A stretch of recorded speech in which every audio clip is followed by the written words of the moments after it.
Hey friends, வணக்கம் and welcome back to Chilli. நான் Shalini.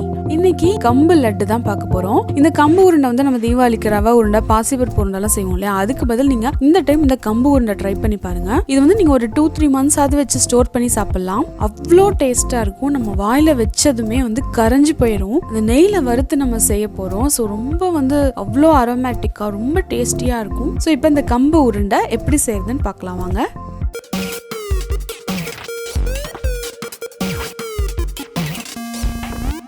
First ஒரு பேனை ஹீட் பண்ணிவிட்டு அதில் 1/2 கப் அளவுக்கு வேர்க்கடலை ஆட் பண்ணிக்கோங்க. இது ஒரு 75 grams அளவுக்கு இருக்கும். இதை ரோஸ்ட் பண்ணிவிட்டு இதை வந்து ஆற வச்சுக்கோங்க. அதே பேனில் 1/4 கப் அளவுக்கு நெய் ஆட் பண்ணிக்கோங்க.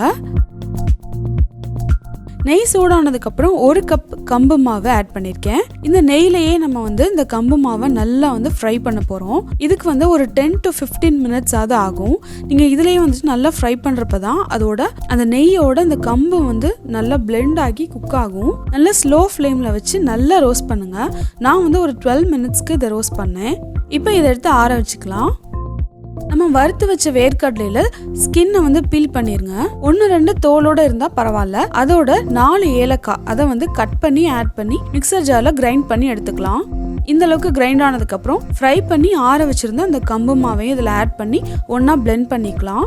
இப்போ வெள்ளை பாகு ரெடி பண்ணிக்கலாம். இதுக்கு 1/2 கப் அளவு வெள்ளம் ஆட் பண்ணிக்கோங்க. ரொம்ப கம்மியான அளவு தண்ணி ஆட் பண்ணி இதை வந்து நல்லா மெல்ட் பண்ணிக்கலாம். வெள்ளத்தில் இம்பியூரிட்டிஸ் இல்லை அப்படின்னா நீங்கள் அப்படியே யூஸ் பண்ணலாம். அப்படி இல்லைன்னா ஸ்டெயின் பண்ணிக்கோங்க.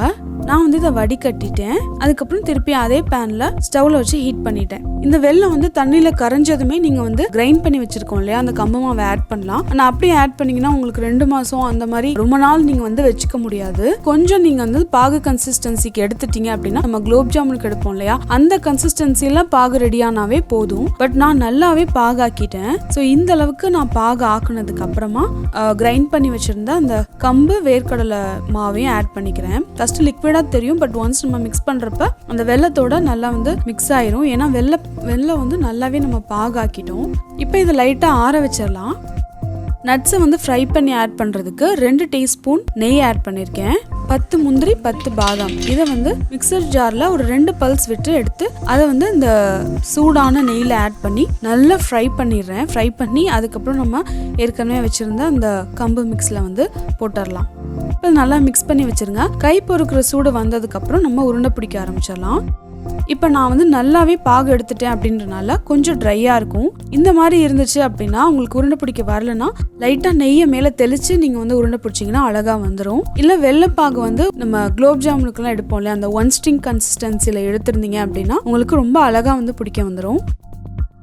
ஸோ நம்ம சேனலில் ஏற்கனவே நிறைய ஹெல்த்தியான ரெசிபிஸ்லாம் இருக்குது. மோஸ்ட்லி நான் மில்லட்ஸ் வச்சு தான் நிறைய ரெசிபிஸ் காமிச்சிருக்கேன். போய் செக் பண்ணி பாருங்கள். ஸோ இப்போ இதில் இந்த கம்பு உருண்டை வந்து ரெடி ஆயிடுச்சு. இது வந்து பார்த்திங்கன்னா நீங்கள் 2 மாதம் 3 மாதம் அது மாதிரி கூட நீங்கள் ஸ்டோர் பண்ணி சாப்பிட்லாம். இடையில அந்த நம்ம ஃப்ரை பண்ணி ஆட் பண்ணோம் இல்லையா, அந்த நட்ஸ் வந்து அப்படியே க்ரன்ச்சியாக இருக்கும். இதோட டெக்ஸ்சர் உள்ள எப்படி இருக்குன்னு பாருங்க. நம்ம பாதி உருண்டை போட்டதுக்கு அப்புறம் அந்த மாவு வந்து கம்ப்ளீட்டா ஆறிடும். அப்ப நமக்கு உருண்டை பிடிக்க வரல அப்படின்னா திருப்பி நீங்க ஸ்டவ் ஆன் பண்ணி அதுல வந்து லோ ஃப்ளேம்ல லைட்டா சூடானதுக்கு அப்புறம் பிடிச்சிங்கன்னா அழகா வந்துடும். அப்படி இல்லைன்னா லைட்டா நீங்க தண்ணி தெளிச்சு கூட உருட்டலாம். ஆனா நீங்க தண்ணி தெளிச்சிங்க அப்படின்னா ரொம்ப நாள்லாம் வச்சிருக்க முடியாது. ஒரு 2-3 நாள் வச்சுக்கலாம். அப்போ நான் லைட்டா தண்ணி தெளிச்சு இந்த மாதிரி உருட்டினேன். இது வந்து இன்னமும் வந்து அதை விட ரொம்ப டேஸ்டியாக இருந்தது. இந்த கம்பு உருண்டையை விட இந்த கம்பு லட்டு ஃபார்மில் இருக்கிறது அவ்வளோ டேஸ்டியாக இருந்தது. இந்த ஹெல்த்தியான டேஸ்டியான ஸ்வீட் உங்களுக்கு பிடிச்சிருந்ததுன்னா மறக்காமல் லைக் பட்டன் கிளிக் பண்ணுங்க. சேனல் வந்து ஃபர்ஸ்ட் டைம் பார்க்குறீங்க அப்படின்னா ப்ளீஸ் சப்ஸ்கிரைப் அண்ட் பக்கத்தில் ஒரு பெல் ஐக்கான் இருக்கு இல்லையா, அதையும் கிளிக் பண்ணிடுங்க. உங்கள் ஃப்ரெண்ட்ஸ் அண்ட் ஃபேமிலி யாரெல்லாம் ஹெல்த்தியாக இருக்கணும், யார் மேலாம் நீங்கள் ரொம்ப கேரிங்காக இருக்கீங்களோ அவங்களுக்குலாம் இந்த வீடியோவை ஷேர் பண்ணுங்கள். ஆரோக்கியமான உணவை அறுசுவையோடு சாப்பிடுங்க. தேங்க்யூ.